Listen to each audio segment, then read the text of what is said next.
நம்ம இப்போ எங்கே வந்திருக்கோம்னா எங்கள் ஊர் குளத்துக்கு வந்திருக்கோம். நம்ம இப்போ ஆடை நீச்சல் பழக விட்டுருக்கோம்.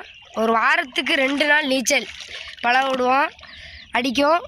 அதனால் சூடு எதுவும் பிடிக்காது.